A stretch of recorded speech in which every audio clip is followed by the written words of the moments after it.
Hubungan seksual merupakan pelengkap suatu hubungan rumah tangga. Bahkan mungkin bagi beberapa orang dianggap pemanis hubungan. Tapi, tidak jarang ditemui urusan ranjang bisa juga menjadi momok besar dalam hubungan rumah tangga. Banyak orang berpikir keinginan seksual hanya berputar soal hormon atau fisik semata. Padahal, pada perempuan, otak dan keterikatan emosional memegang peran yang jauh lebih besar dari yang kita bayangkan. Untuk mengetahui lebih dalam, simak video kali ini. Bagi kaum Hawa, hubungan seksual bukan hanya kepuasan dan kebutuhan biologis semata. Dalam studi yang meneliti faktor-faktor rendahnya gairah seksual pada perempuan, kedekatan emosional, rasa dihargai, dan kehangatan dalam hubungan adalah prediktor terkuat timbulnya hasrat seksual.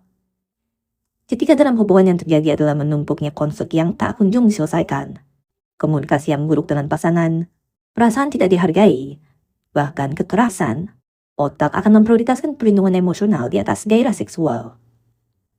Gairah seksual pada wanita melibatkan jaringan otak yang kompleks. Saat otak memproses rangsangan seksual, beberapa area penting diaktifasi, seperti prefrontal cortex, amigdala, insula, dan dopamin. Prefrontal cortex memproses rangsangan menilai rasa aman. Amigdala memproses emosi dan rasa aman. Insula memproses sensasi rangsangan seksual di tubuh.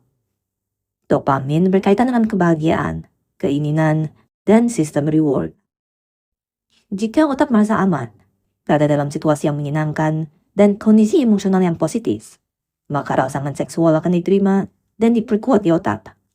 Sebaliknya, stres, konflik hubungan, atau emosi negatif membuat prefrontal cortex justru menghambat sinyal seksual. Yang menarik, otak perempuan sering menunjukkan keterlibatan emosional lebih kuat saat memproses rangsangan seksual. Artinya, perasaan dekat dan terhubung secara emosional dapat memperkuat respons seksual di otak. Selain masalah kedekatan emosional, beberapa penyakit maupun kondisi kronis juga dapat mempengaruhi rendahnya minat hubungan seksual. Kondisi penyakit kronis menurunkan gairah seksual dalam berbagai dimensi. Pertama, pandangan mengenai citra diri ataupun rasa percaya diri. Lalu kelelahan fisik dan mental melawan penyakit. Dan stres psikologis yang ditimbulkan oleh penyakit, serta perubahan dinamika hubungan dengan pasangan. Ketika tubuh sedang berjuang melawan penyakit, otak lebih memprioritaskan pemulihan dan perlindungan diri, ketimbang keintiman maupun hasrat seksual, sebagai bentuk adaptasi dari perubahan situasi. Faktor lain yang mempengaruhi gairah seksual adalah hormon. Terdapat 3 hormon seks pada tubuh wanita: progesteron, estradiol yang merupakan salah satu bentuk estrogen, dan testosteron. Baik estradiol maupun testosteron telah diidentifikasi sebagai hormon yang paling berpengaruh terhadap gairah seksual wanita. Kadar estradiol secara alami berfluktuasi sepanjang siklus menstruasi, dan gairah seksual cenderung meningkat selama fase ketika kadar estradiol tertinggi, terutama di sekitar ovulasi.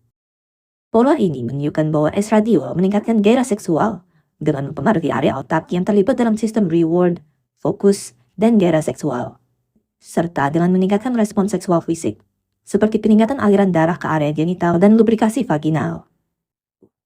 Faktor berikutnya yang ternyata paling penting adalah pikiran yang timbul saat berhubungan seksual. Jika saat berhubungan seksual yang terus muncul adalah pikiran negatif, seperti tidak nyamannya berhubungan seksual, ingin buru-buru menyelesaikan semuanya, merasa insecure karena penampilan, dan lain-lain, maka hal ini akan sangat menurunkan gairah seksual. Gairah seksual pada perempuan bukan seperti saklar on-off, melainkan hasil integrasi dari pemikiran, kedekatan, dan ikatan emosional, serta faktor fisiologis.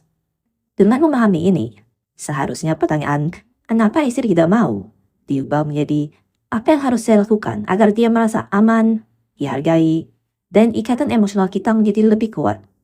Karena seringkali, saat relasi emosional membaik, otak pun ikut membuka ruang bagi keinginan seksual. Sekian video kali ini. Jangan lupa untuk like, share, dan subscribe ke Neuron, supaya Anda ketinggalan video-video baru kami. Terima kasih telah menonton, dan sampai jumpa di video berikutnya.